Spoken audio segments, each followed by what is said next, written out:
Thank you so much for joining us for today's Connected Conversation, a program conducted by the Idaho Humanities Council. If you're not familiar with our organization, I encourage you to check out our website, idahohumanities.org. With me today is Mark Warner, and he will be talking about the Sandpoint Archaeological Project. It's a pleasure to have you with us. I turn it over to you. Thanks, Doug, and thanks for joining me today. A couple of things.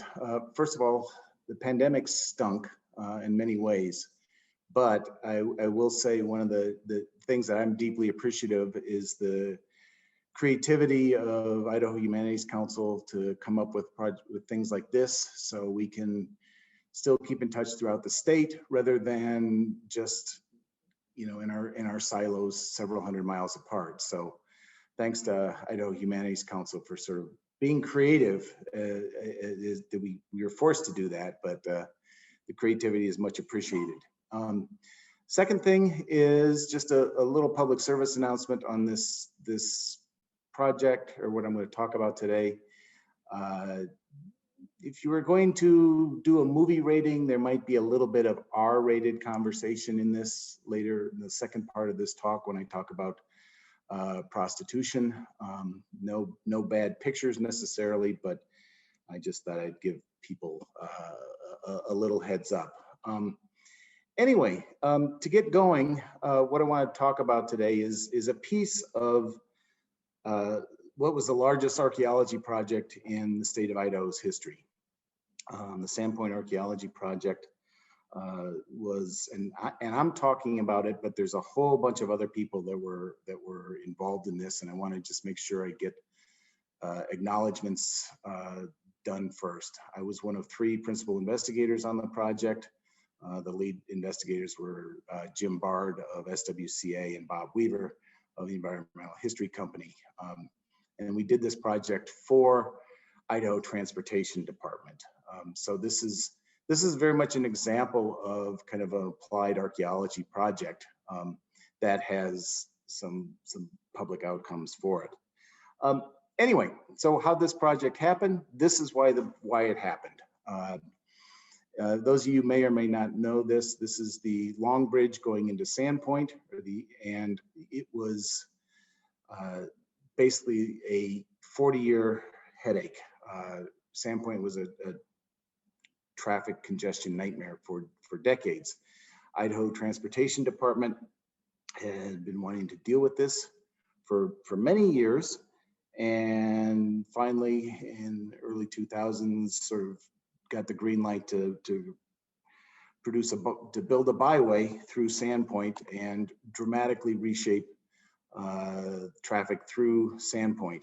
The pictures you see here are kind of the before and after, and the arrow is pointing to the brand new byway that went in and built by Idaho Transportation Department, dramatically changing traffic patterns in the city. But when you do a project like this, you're going to have some issues that you've got to deal with, and some of those issues are basically, you have to do the compliance regulations to make sure you're not environmental and cultural resources. That's what you have to manage. And there were going to be a lot of cultural resources on this project. What you see here are 2 shots of the same place, and a couple things I would kind of point out to you. Keep track of these bridges. These bridges are good landmarks for you to be aware of as you orient yourself through this. This is the byway in progress. This is the area that the byway was going in circa 1910, and this is the finished project, and you can also see the bridge that was there.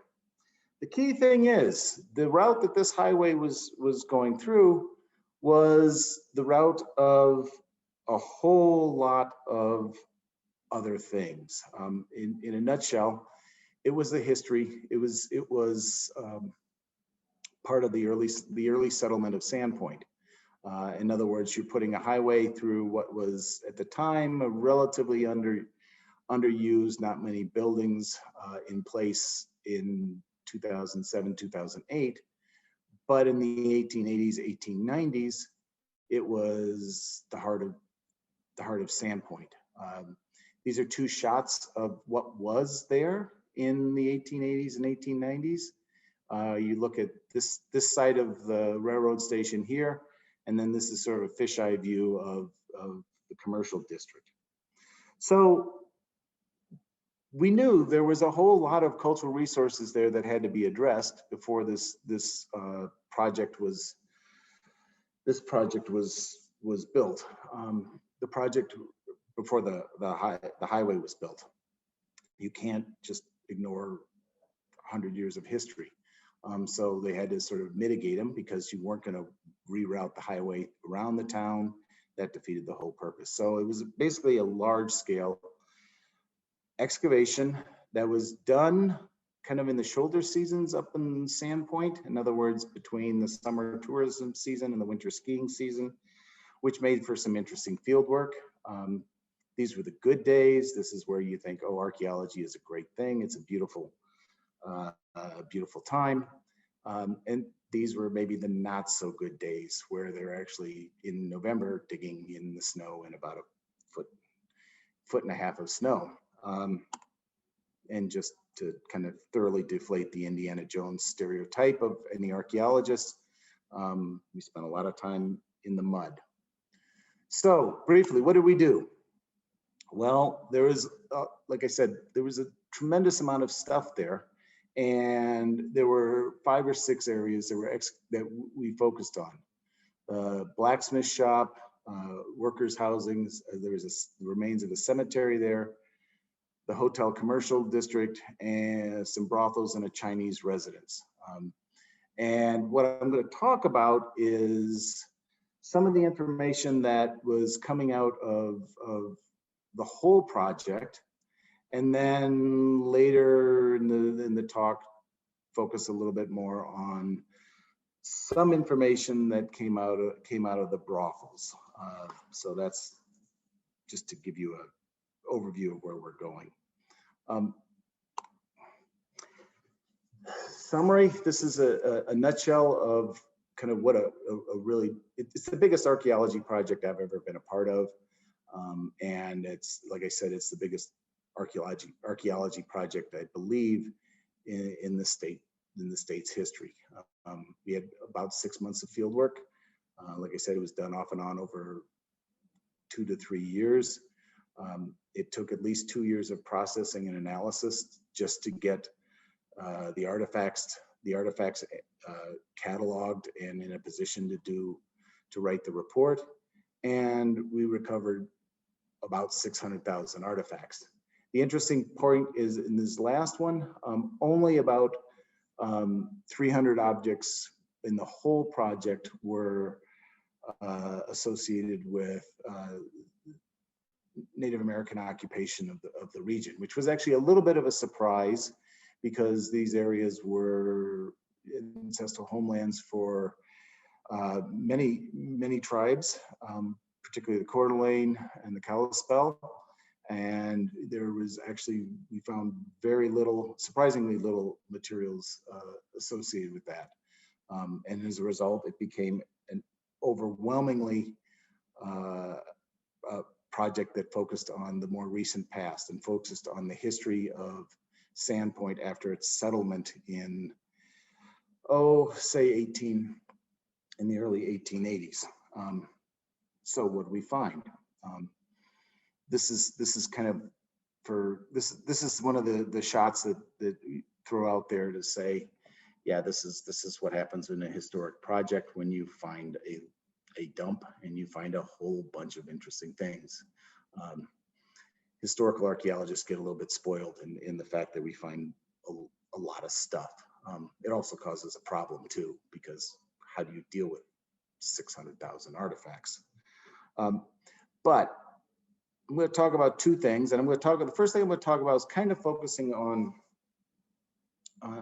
the glass that we recovered from the whole site. And this is going to be talking about what these stories tell us about some of the settlement of Sandpoint and some of the unexpected stories that come out of Sandpoint. One of the comments, and I think I should pause here to talk a little bit about historical archaeology. Historical archaeology is the study of the recent past, meaning the last, roughly 300 years. And it's the study of times kind of contingent with the written record. It can bear, obviously that definition can get fuzzy in a lot of different places, but I mean, that's what we're working with. One of the critiques that people often have about historical archaeology is, well, why do we need to dig anything if we already have the written record? And my rejoinder would be, I mean, I usually make it pretty personal, and I say, think about your world today. And if you think about the history or the image that you project through your, I used to say a diary, but now say your social media presence. And what we learn about you through your Facebook, Twitter, Instagram, TikTok accounts, and so on, versus what I might learn about you if I was going to go through your trash. In a nutshell, people, when you write down history, you are very conscious of recording something. You write down a memory, you create a diary, you're very conscious of trying to record particular events. When you throw something out, you aren't necessarily conscious of recording that particular event. And in fact, you may want to be hiding that particular event. And so what historical archaeology does is it uncovers the invisible histories, the histories that people don't write about, the histories that people don't record in their didn't record in their diaries, and I guess today don't post on social media. As a side note, I will also say that when you think about sort of invisible histories, this is particularly powerful when you deal with groups that are underrepresented in the written records. Much of what I've done over my career has been focusing on groups that are you don't hear about in written records: African Americans, Native Americans after contact, Asian members of the Asian diaspora community, women, children, prostitutes. There's just not as much written there, and historical archaeology gives you a great opportunity to explore these pasts. Now, guys, talk about glass. A little bit about why glass. This is something, number one, historical archaeologists deal with a tremendous amount. And there's a bunch of really compelling reasons that it's taken for granted in the trash. It's taken for granted today. We recycle it, but it's extraordinarily useful from an archaeological perspective. First of all, there's a lot of it. I mean, glass was, by about the 1850s, glass became extraordinarily cheap to produce. And so you started just putting everything you could in bottles and jars and so on.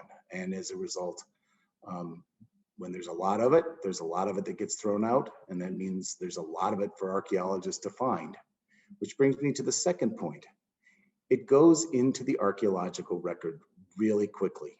This sounds kind of weird, but you think about a family heirloom, you might want to hold on to it for 50, 75, 100 years before the cat knocks it off the shelf and you have to throw it out, and it's getting deposited archaeologically 100 years after it's manufactured. People buy bottles for their contents, not necessarily the bottles themselves. So you buy it, you use you use up what's in the bottle and you throw it out, meaning the life from production to deposition archaeologically can be a matter of months in some cases. I mean, I acknowledge people reuse bottles and things can be used for a number of years, but in many cases they're consumables. You buy it and you throw it out. And it's what's great is it's really dateable. Uh, how it's manufactured can give you some fairly detailed information about dates. In the case of this Chamberlain's cough remedy that I have up here, it can give you, you know that bottle was manufactured in about a 7-year period. So you have extraordinarily precise dating. And it tells you a lot about behavior. When you think about what goes into glass, you think about obviously medicines, but then there's food, there's grooming products, there's cleaning products, there's bottles, glass can be used for storage.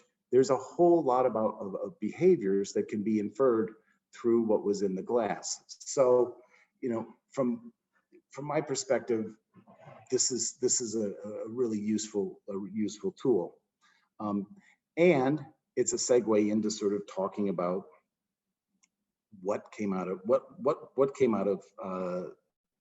Sandpoint here. Here's the nutshell. When you talk about settling the West, and you remember Sandpoint was settled. It was part of westward expansion of mining and building the railroad and all that sort of stuff. And it settled in the 1880s, relatively late. Also, it's a period when you think about Sandpoint. It's up in the northern part of Idaho. Most of you know that, and it's seen as relatively isolated. But what the archaeology told us was Sandpoint was in no way isolated. Sandpoint, when you talk about, commodities and purchasing goods, Sandpoint was absolutely tied into a global economy. You do not think about rural outpost towns as sort of being tied into a global economy, but it was, and that's one of the things when you look at all of the materials that came out of the ground from Sandpoint. We got stuff from 37 states, and remember several of these places weren't even states when Sandpoint was, but it also had 15 materials from 15 countries in this assemblage. And I think this is what's really telling. I mean, and you think in terms of, Sandpoint, Idaho, in the turn of the century, framed as a frontier town, framed as a relatively, rowdy, sort of isolated community. You've got stuff coming in from all over the world. And that's one of the big picture narratives that I thought was really intriguing that came out of this, was how thoroughly the archaeological evidence sort of showed that we were absolutely part of a global market. Stuff was coming in from all over the place. To go into a little bit more detail, when you look at the glass, this list of the most common cities that were identified, obviously Sandpoint was the most common. That's not surprising. But look at the second most common and the third most common, New York and London. These materials show, regular consumption of goods from all over the place. And that was, I think the degree of globalization that was manifested in Sandpoint was, in the Sandpoint archaeological assemblage, was kind of surprising, frankly. So there's that big picture story about sort of Sandpoint being globalized. But I also want to talk about some specific bits of selling of behaviors. This is something I'm sure is familiar to many of you. Many communities have I live in Moscow, Idaho. You see there's a strong ethos to buy local, support your local economy. Don't shop at the national chains, don't buy the national products, buy local. I mean, I think you're I think many of you are familiar with this. Probably many of your communities have something like this. And you know, from my perspective, this is really registered in the last, I don't know, maybe 20 years or so, where there's a fairly explicit sense of buying local. You know, make sure you support your own folks. Well, what was kind of interesting about this project was, in some regards, we see this this happening a century ago. It took us a while to piece this together, and this is moving from like a great big broad story to a story about behavior based on a relatively small assemblage of stuff. And this bottle was a good example. It doesn't capture the writing very well, but it's basically a pharmaceutical bottle from Sandpoint Drugs, which was in, you know, Sandpoint, Idaho. And if you look at this, you're going to see there's gunk in it. We had a number of bottles, a number of materials we recovered that had stuff in it, and we thought, this provided another. This was actually the impetus for what's now become a 10-year collaboration with the chemistry department at University of Idaho, doing archaeochemistry. But we took this bottle over to my friend Ray Bondrandrushka. That's a mouthful to get out sometimes, in the chemistry department, and we said, Ray, we've got this, and we've got a bunch of other bottles. We'd like to know what's in them. And so he did. He had undergraduate students work on this, and he did an analysis of it, and it's clearly a medicine bottle. And the material that was left in it was pine pitch, which the initial response was, why pine pitch? What makes, why would you put something like that in there? Well, it caused us to do a little bit more digging. We had good job, Warner, on the typos. That's we found, it turns out, 2 or 3 nationally produced products in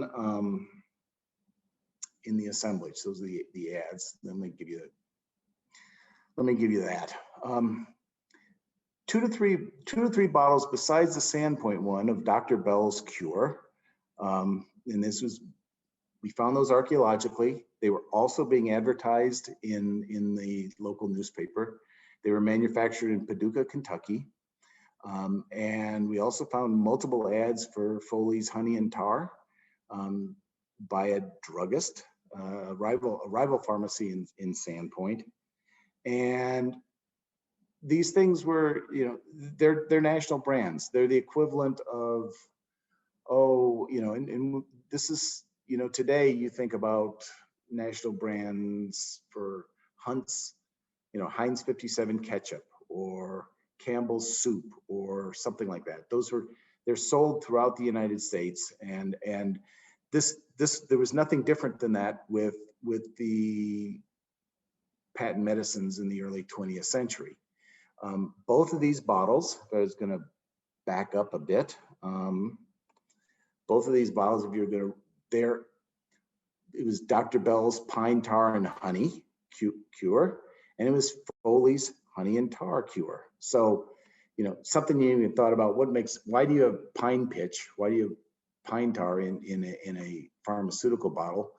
Turns out that was a fairly commonly used ingredient, so commonly used that people were advertising it in their products. They were selling this stuff. This is the equivalent of buying your Benadryl or something like that in the early 20th, late 19th centuries. So we have an archaeologically defined bottle that has pine pitch in it. It's a patent medicine from a Sandpoint druggist. We have multiple bottles and advertisements of multiple products for pitching a cough and cold cure that uses pine tar. But we also have an interesting contrast here.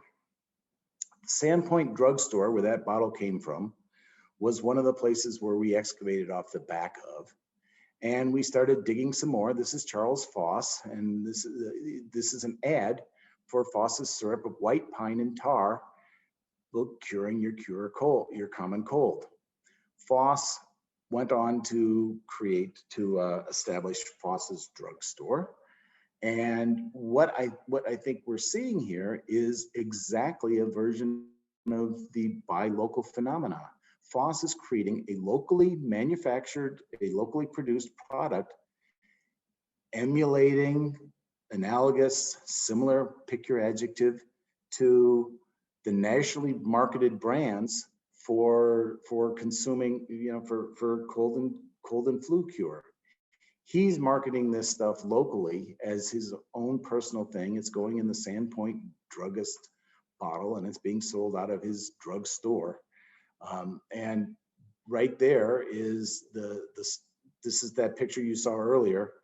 And right there in the middle of the commercial district in the 1890s is Foss's drugstore, where he was selling our friend the pine tar cure. It's a locally produced drug that is emulating nationally marketed brands. This is exactly the same stuff we see going on in the sort of the buy local today. Don't go buy at your big conglomerate, buy locally. So I just wanted to, we have these big picture stories about globalization, but then we have these smaller picture stories about particular behaviors that sort of tell you kind of more nuanced accounts of daily life. And I also want to emphasize, I'm cherry picking here. When we have a whole bunch of different sites, we have a whole bunch of different materials. I mean, there's an array of these narratives that are out there. So that's selling things globally. This is the picture. Remember, this is the route where the thing was going through, where the byway was going through. And now I want to go to the kind of the seamier side of things, to again talk about selling and talking about what archaeology can tell us about behavior in the past in some unexpected ways. I'm going to use the term the restricted district. The restricted district was actually a term the locals used to basically talk about this area down here in the project. It was where there was a complex of brothels and at least one Chinese residence / business. So what's going on with the restricted district? Or let's go on to talk about life in the brothels. And again, I'll repeat my public service announcement. This is where we might get a little bit of, well, let's put it this way. I'm going to be talking about things as an archaeologist that I never thought I ever would have talked about when I was taking classes in, and I don't think you're ever going to see some of this stuff in archaeology textbooks. It's just the quirkiness of historical archaeology and working in brothel settings leads to some truly unexpected finds. Anyway, so here's the story. The restricted district was, in particular the brothels, it was a complex of multiple, couple brothels. We had Willa Herman and I believe Marie Henderson's, sorry, I forget her first name. Herman's Brothel and Henderson's Cribs. They're right next to each other. The key thing is, and by the way, for orientation on this picture, this is one of those bridges that goes across Sand Creek. If you just, you're really fixating on orienting yourself. Now here's the interesting contrast, and I'll start with this. Henderson's Cribs had 11 women working in it. Herman's brothel had 3 women working in it. There, and you can see, I mean, in the 1909 Sanborn, this was part of a complex. You had a saloon and restaurant. You had a couple saloons on either side of it. These brothels catered to, it's important to gather this, is these brothels catered to somewhat different clientele. And there is a hierarchy of cost associated with prostitution.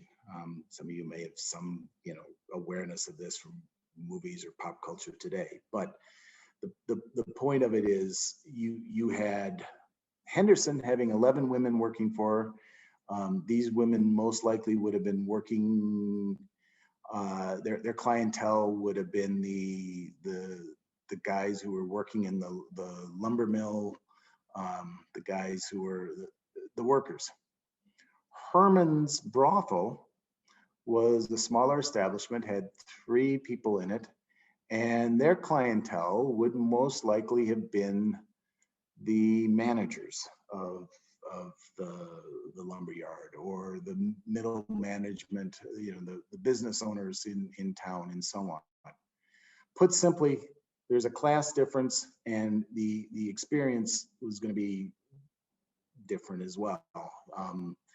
You're visiting Henderson, you were there for a very short period of time. You were there to pretty much have sex and get out.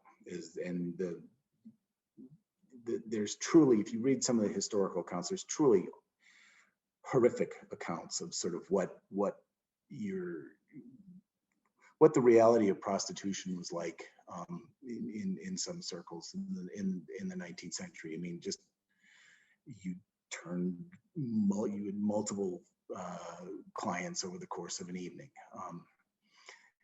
Willa Herman, on the other hand, would be more of the kind of higher class experience, where you might go in and you might have a meal. There was a pianist that also was there playing.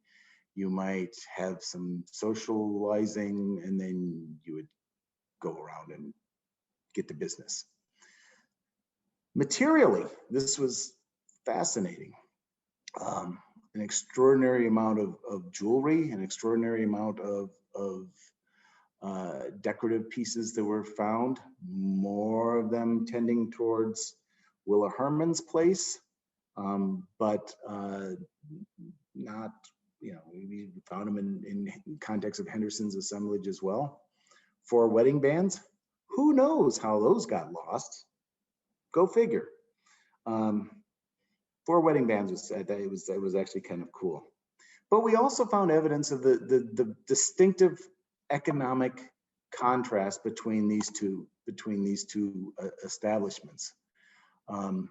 There was way more bottle glass in the higher class brothel, but they were in the cheaper establishment.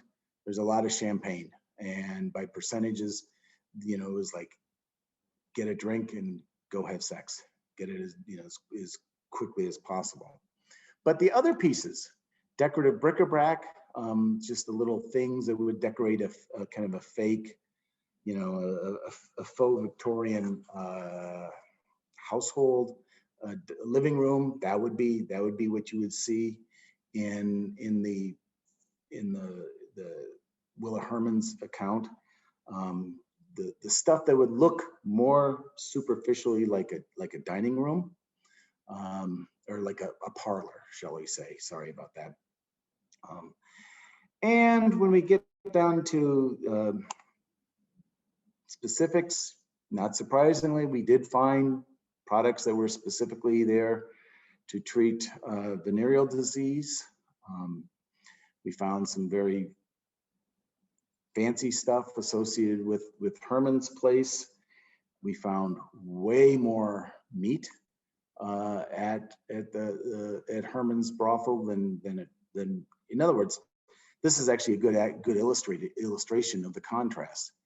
You were going to Herman's brothel and you were going to have a meal, and you were going to socialize, and you were going to drink out of fine glasses, and you were going to spend an hour or 2 there. If you were going to go visit Marie Henderson's place, you were going to be there for a very short period of time. And, the archaeology materials illustrate this.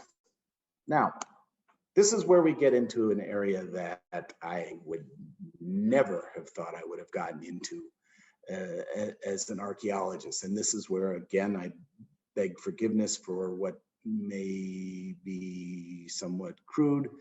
But one of the things we found overwhelmingly in association with the brothels, and particularly the more costly Willa Herman brothel, were, I think, 21 irrigators. This is a picture of most of them, and you see most of them are a variety of sizes, and most of you we do what archaeologists always do, is we create typologies. And this is, like I said, not what one would expect typically in your archaeology how-to manual, but that's the summary of our irrigators. And remember, there were, and let me add to this,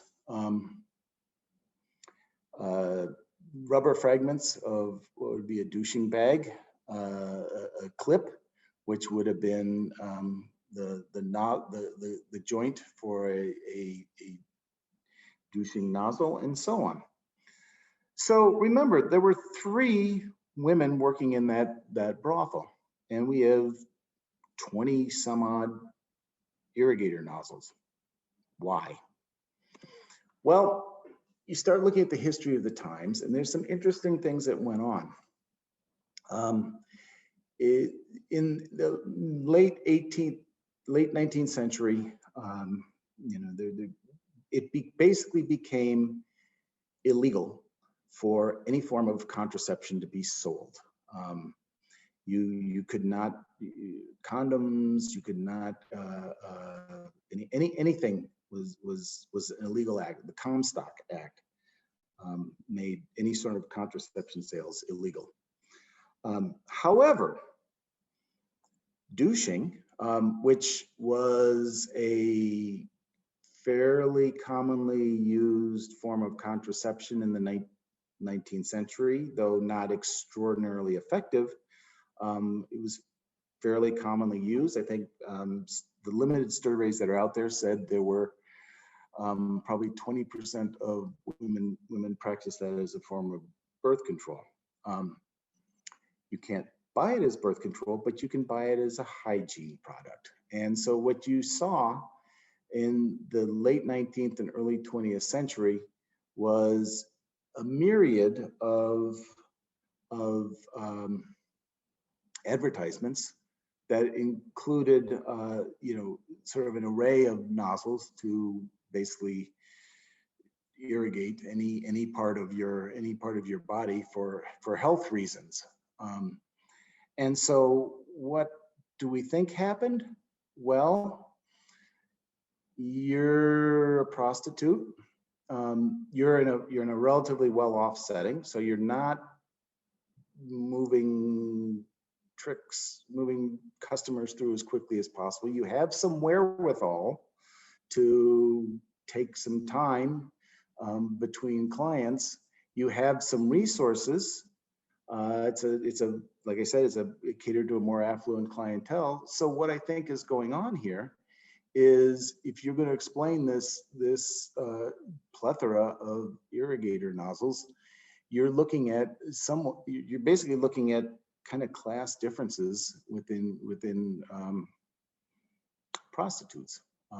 Those that were working in a better place had resources, had wherewithal, and had the time to douche between clients, had the time to do this. And what we see archaeologically is the nozzles that were needed were kept, hence a relatively small number of vaginal nozzles, and the ones that were not necessarily needed, that were used for irrigating babies or your nostrils or your rectum, were thrown out.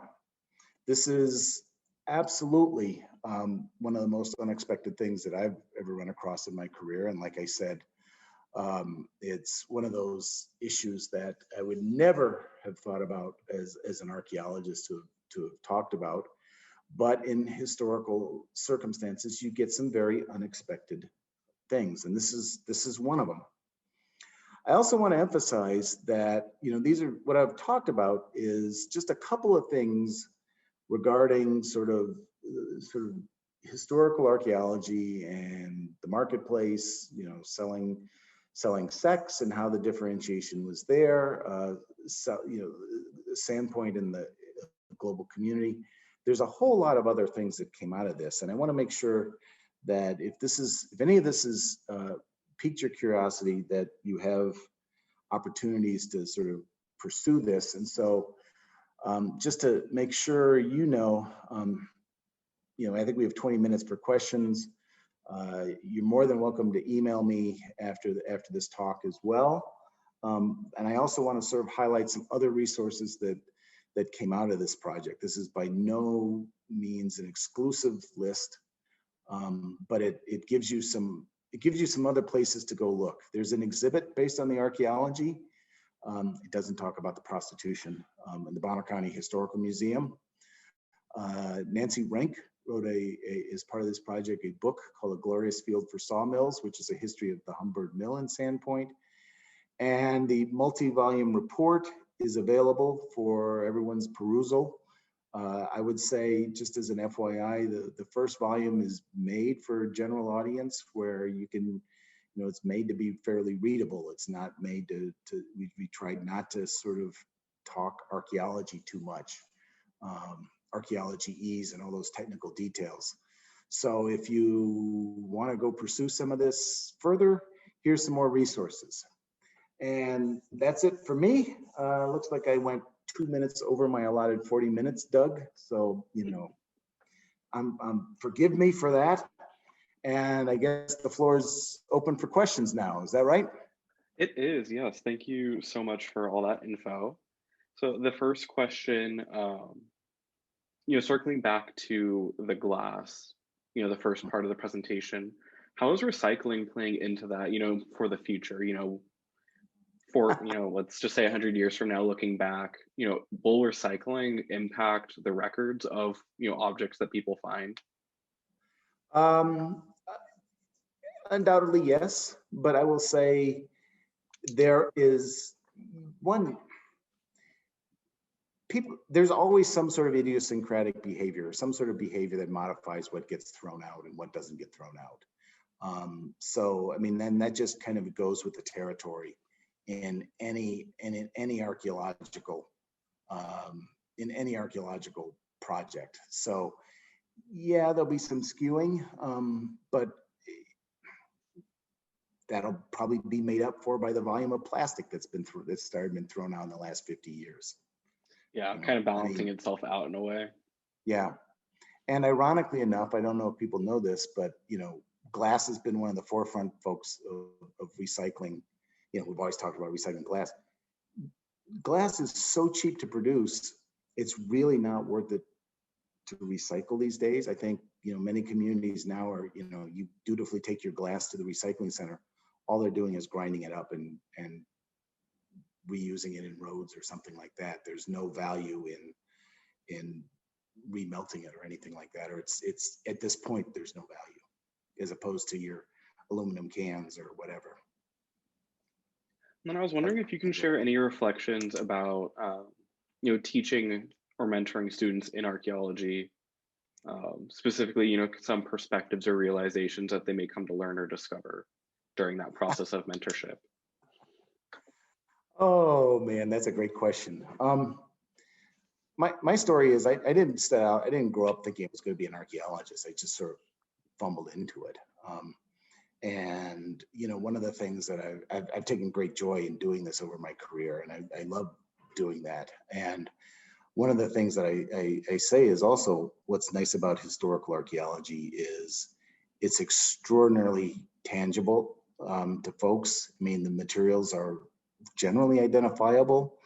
They're fairly easy to teach. You get a lot of hands-on stuff, and it's not, oh, we're going to contaminate this, we're going to destroy this. I mean, you know, the story comes out of the volume of materials, not necessarily the one item that happens to be 80,000 years old. I mean, you know, part of the narrative that was so interesting about this project was we had so much stuff that you could see the scope of the globalization that was going on there. And, you know, that's really, I think, a lot of fun to share with students, and to do history that's very tangible. You know, one of the regrets of this project was we couldn't have it opened up for visitors to walk through. We couldn't do this. I'm a big proponent of kind of public archaeology and doing things in public, and we couldn't do that. So we had to do it kind of after the fact through museums and through open houses and so on. But I mean, you know, it would have been a great opportunity to just have people come visit, learn history in a very different way. And I think that's I mean, I've wandered a little bit from the specific student mentoring thing, but if people want to go, if that's a student in this mix, email me. I'll be happy to talk with you more, and I'll be happy to mentor you more if you're looking for it. And then what happens to items that don't end up, you know, in a museum, you know, on exhibit, you know, from like this project or in general? Yep. That's actually an interesting question, because you know, one of the things archaeologists always say is it's a destructive process. You know, what we got, what was there, what's left is now under, you know, hundreds of tons of dirt and asphalt and so on. The materials are actually in the repository at the University of Idaho. I will also say that given the volume of materials that were recovered, we de-accessioned a chunk of them, because there is some limits to what is practical to keep. When you have 300,000 glass fragments, and in some cases they're, you know, extraordinarily chewed up, you have to weigh the research value for the future versus the conservation costs for today. But they're at the University of Idaho in the Northern Repository here at the Bowers Lab. Awesome, thank you. And then can you talk a little bit about the items found in the blacksmith area? Or is that a whole separate presentation? It's been a few years since I did that. I can talk a little bit about that. I'd have to go back and like noodle things through. I mean, you know, not surprisingly, the blacksmith area was a very different look than much of the other assemblage. It was heavy on metal scraps, heavy on slag and the byproducts of metal working and so on. The one kind of really entertaining thing that came out of that, which was, I got a kudos to Mary Petrich Guy who identified it, was she actually in the cataloging process found a little piece of window glass that had a caricature etched on it of some sort of sketch of some you know, probably the manager or whatever. But it was like, wow, we're finding graffiti on window glass. This is pretty cool. I think we had 200 horseshoes, which, you know, there was a student that did, someone who worked on the project and was also a student did a research project on, you know, what the horseshoes were telling us about who's using, how the horses are being used. This is one of those areas where honestly I didn't know much about going into, and then kind of came out of it going, huh, who knew about the variability of horseshoes? But that was, you know, one of the findings that came out of there. It's like, well, I'm not going to speculate. I'm kind of off. I'd be off base on that. But you can read all about the archaeology of the blacksmith shop in the mere 1,200-page report that's in there, technical report, if you really are motivated. Well, and that's something I would have never thought to even look at is horseshoes, you know, and that's obviously not my forte, but I would never have, you know, thought, oh, horseshoes can tell you different things. Well, I mean, and that's, you know, that's one of the things that the downside of historical archaeology is you get overwhelmed with material culture. The upside is there's all these unexpected stories that you never think you're going to get into until you run into them. But yeah, there are horseshoes for working in, you know, if your horse is hauling logs, they've got different shoes than if your horse is taking you up and down the streets of a city. If you have a workhorse, if you have a kind of a horse that's just for local riding, very different things. A couple of them had evidence of people tweaking the horseshoes to adjust for some sort of not illness, affliction. You know, they had some little problem with their hoof, and it was, you know, like the horse equivalent of orthotics or something like that. And then is there any, you know, signage around that area now, you know, kind of explaining what was here, or is that housed more in the local museums and historical societies? There's certainly an exhibit still in the museum. There was some signage that was going up. I have not been up there in a few years. I know the intent from Idaho Transportation Department was to put up some signage. I don't know how much has actually gone up to sort of reflect what was there. Like, you know, that diorama shot of the commercial district is a great picture, and you could look from one side to the other. I don't know if they've got things up, but I know at one point that was the discussion that they were gonna launch about that. And then I was wondering, was there any kind of evidence as to the ethnicities of the women that worked in the brothels? You know, did you find anything about that, or did you just find more of those material goods? Certainly not archaeological evidence. We had some historical evidence. Trying to remember what the one of them was identified as coming from France, though the Sandpoint, the census records are somewhat notorious for or let's put it this way, women who are working in prostitution were pretty well known for not exactly sharing every piece of information. Coming from France certainly would sound good from a you know, a marketing perspective, but whether they actually did, I don't know. We do know some of the women that by name, because of they were listed in the census record, and there were occasional newspaper accounts of sort of incidents that went on at Herman and Henderson's establishments.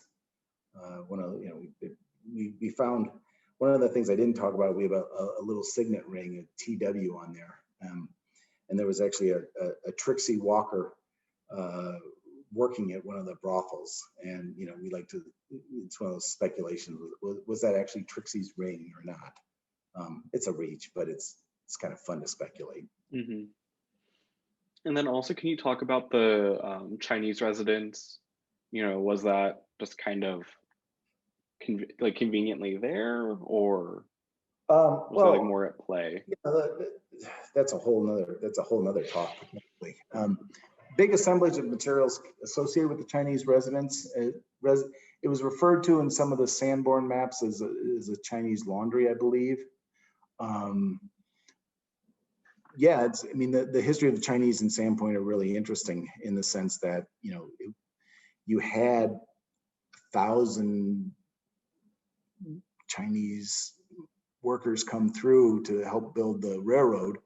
Most of them moved right on fairly quickly, but you had I think 9 Chinese staying in Sandpoint for a length of time, and you know, the materials we found from the Chinese residents are actually really intriguing, because what you have is an individual or you know, a small group of 2 or 3 individuals living in a white community, and how they negotiated that is really archaeologically, it's a very different understanding than, say, much of the archaeology work that's been done in, say, Chinatowns, where you had, you know, insular Chinese communities within a broader, you know, you had a critical mass of, you know, 100, 200, 300 people living in a place, and here you had, you know, 9 people.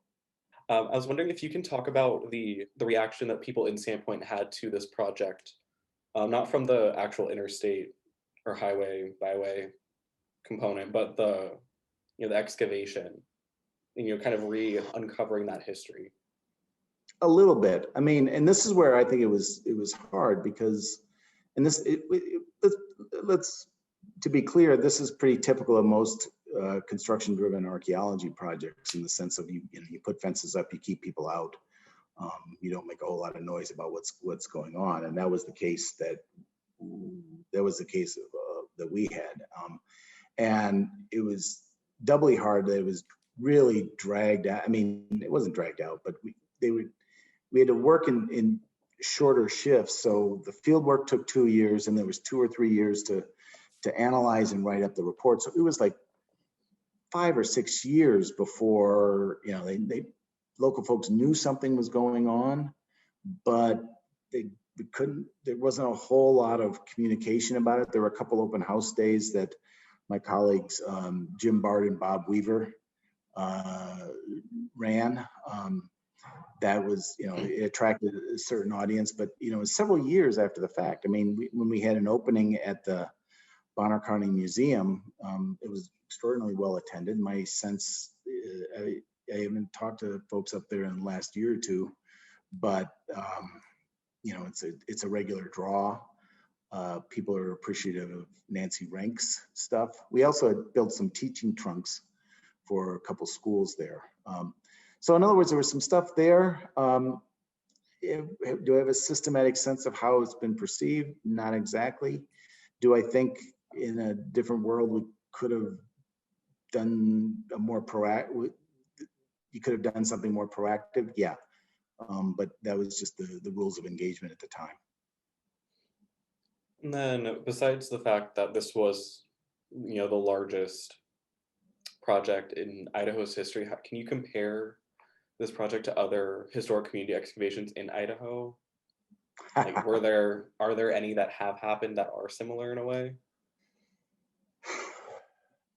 Well, not on that scale, certainly, but in terms of some of the questions that people are asking, and Idaho has a long history of exploring Asian diaspora communities.